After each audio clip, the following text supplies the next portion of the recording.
Après le travail, c'est le réconfort, dit-on. Le CEG1 d'Abomey-Calavi a sacrifié à la tradition en organisant cette année la journée récréative pour ses apprenants. Un événement qui a permis non seulement de se réjouir, mais également de dénicher des talents scolaires sur le plan culturel, artistique et sportif. Contrairement aux précédentes célébrations, le CEG1 a vibré au rythme de la diversité culturelle le vendredi 23 mai 2025. Élèves, enseignants, parents et invités se sont rassemblés dans une ambiance festive pour célébrer cette journée récréative. Cette journée que nous partageons aujourd'hui est bien plus qu'un moment de détente. Elle est le fruit d'un engagement collectif, d'une volonté commune de faire de notre cadre scolaire un espace de vie, d'épanouissement et de cohésion. Elle incarne notre conviction que l'éducation ne se limite pas aux salles de classe, mais qu'elle s'enrichit aussi dans la culture, la créativité et la fraternité. Que cette journée soit pleine de joie, de rires et de souvenirs inoubliables.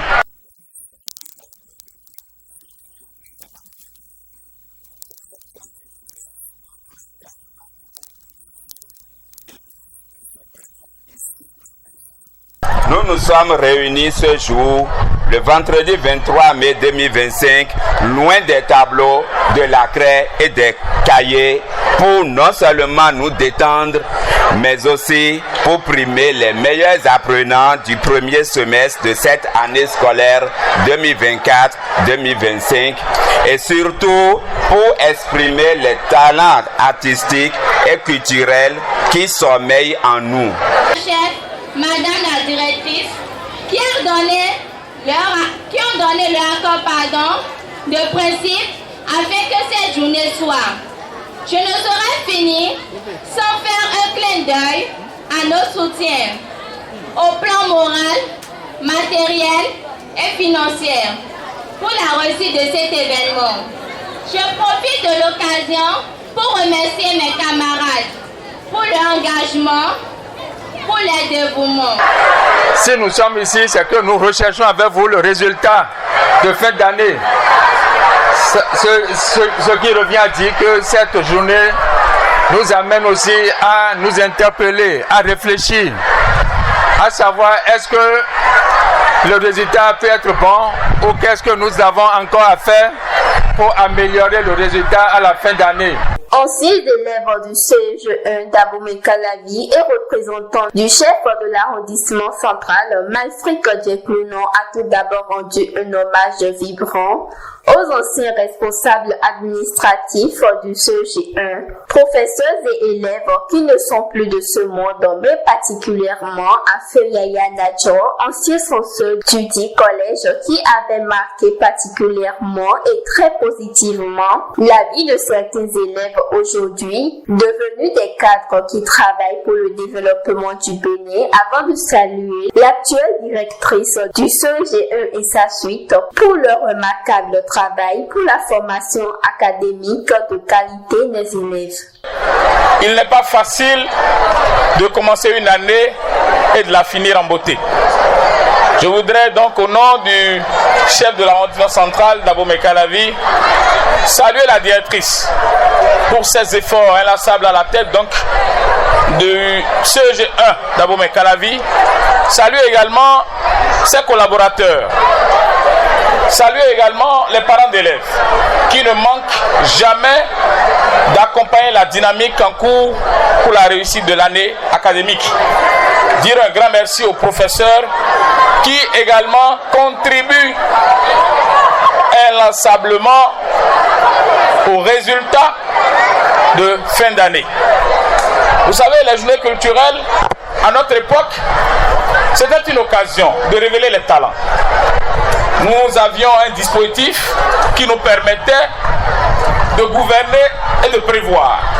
Le délégué était comme le président de la République qui avait le droit de faire nommer à lui des responsables à divers niveaux chargés d'eux. Nous avions à l'époque une radio qu'on appelait Radio Passion. C'est pour ça que je demandais qu'un hommage soit rendu à Yanou Nadio. Une section qui s'occupait de défilés de mode. Aujourd'hui, on a un enfant, un élève, un ancien élève du CEG 1 d'Abou Mekalavi ici, qui est aujourd'hui l'un des meilleurs en Afrique. S'agissant de la performance scolaire, plusieurs élèves ont été primés.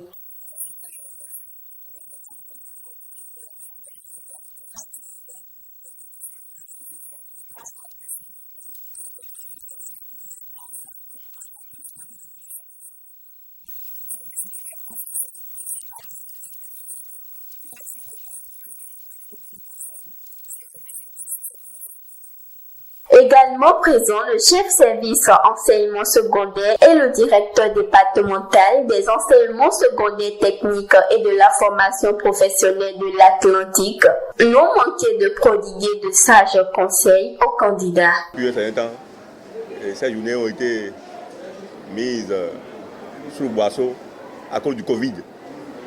Mais depuis bientôt 2 ans, nous avons accepté que les élèves, après des moments intenses d'activités pédagogiques, se réjouissent pour détendre un peu avant qu'on commence les examens de fin d'année.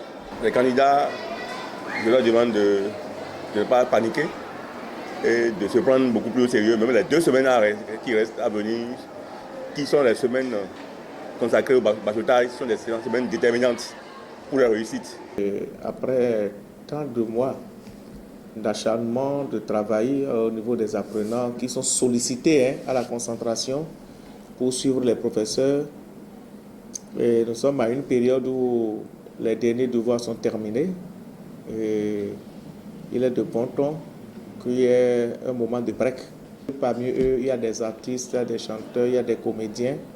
Et c'est des occasions pour détecter ces talents-là.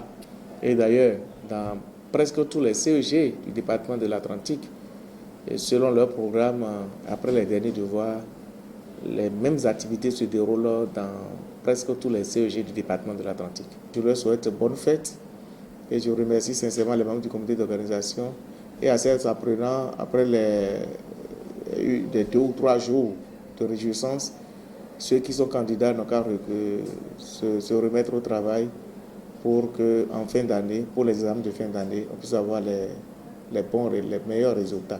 En somme, la journée culturelle du 23 mai 2025 au CEG1 d'Abou Mekalavi a marqué un tournant important dans la vie de l'établissement. Sous l'impulsion de la directrice Madame Karimatou Moudachirou, épouse Assobatou, cette célébration autrefois source de débordement est désormais un véritable cadre d'expression culturelle, de reconnaissance, de valorisation et de découverte des talents pour une relève de qualité, un événement à pérenniser.